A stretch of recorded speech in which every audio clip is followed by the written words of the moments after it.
ভারত তাদের পরিকল্পনা কি বাংলাদেশ নিয়ে, তাদের পরিকল্পনা কি জামাত বিএনপি নিয়ে, এবং তাদের পরিকল্পনা কি শেখ হাসিনা নিয়ে এবং আওয়ামী লীগ নিয়ে।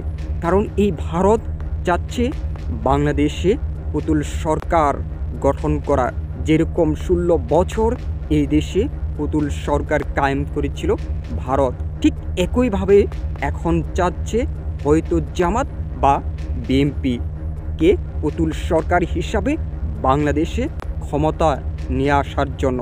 কিন্তু বাংলাদেশের মানুষ কি এতটাই বোকা যে ভারতে যেটা বলবে বাংলাদেশের জনগণ সেটা মেনে নেবে? না, ভারত কেন ডক্টর ইউনূসকে মেনে নিতে পারছে না, এবং ডক্টর ইউনূসের চেহারা নিয়ে যে ধরনের ব্যঙ্গ করছে, কেন বাংলাদেশ প্রতিবাদ জানাচ্ছে না? কেন একটা পূজার মণ্ডপে ইউনূসের মূর্তি তৈরি করতে হবে? কিসের কারণে? ভারত বাংলাদেশের কাছে কি চায়? ডক্টর ইউনূসের কাছে কি চায়? এখনও কেন ডক্টর ইউনূসকে মেনে নিতে পারছে না? নরেন্দ্র মোদী মূর্তি বানালো একটা ধর্মীয় উৎসবকে কেন্দ্র করে। কি পরিকল্পনা করছে ভারত?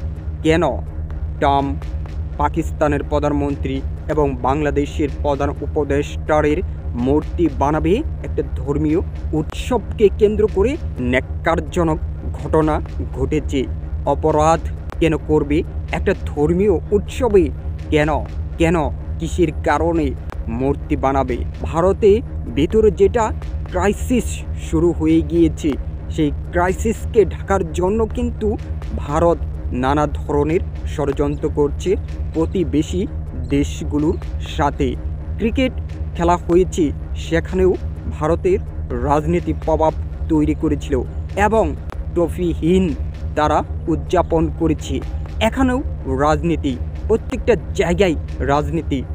নেপালে যে জেনজি আন্দোলন হয়েছে এবং নেপালের প্রধানমন্ত্রী বলছে এটা ভারতের ষড়যন্ত্র। এখন কিন্তু ভারতের ভিতরেই জেনজি আন্দোলন শুরু হয়ে গিয়েছে। শ্রীলঙ্কা, নেপাল, ইন্দোনেশিয়া এবং সর্বশেষ বাংলাদেশের পতন। এখন কিন্তু টার্গেট হচ্ছে সেই ভারত।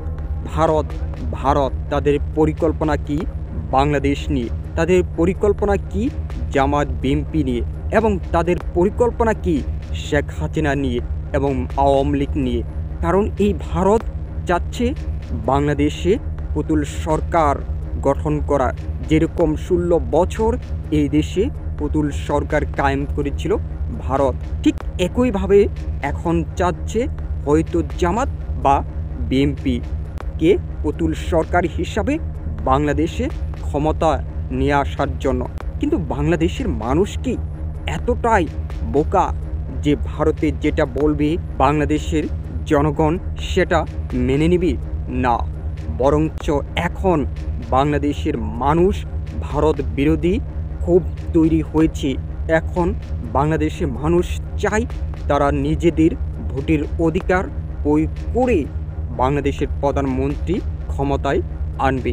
কিন্তু একের পর এক ভারত যে ষড়যন্ত্রমূলক কর্মকাণ্ড করছে তার জন্য কিন্তু দায়ী হচ্ছে এই আওয়ামী লীগ, তার জন্য দায়ী হচ্ছে ফ্যাসিস্ট হাসিনা।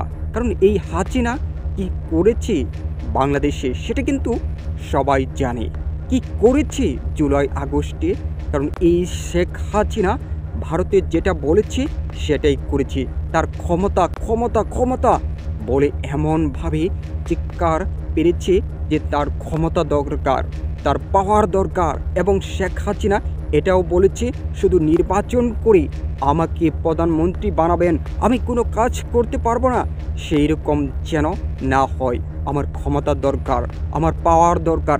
আজ তার পাওয়ার ক্ষমতা কোন জায়গায় নিয়ে দাঁড় করিয়েছে?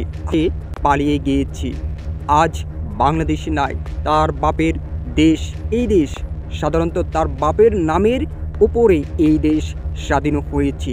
এই দেশের মানুষ ঝাঁপিয়ে পড়িয়েছিল সেই শেখ মুজিবুর রহমানের নামের উপরে। এবং কেন শেখ হাসিনা এখন বাংলাদেশে নেই? কেন সে পালিয়ে গেল? কিসের কারণে?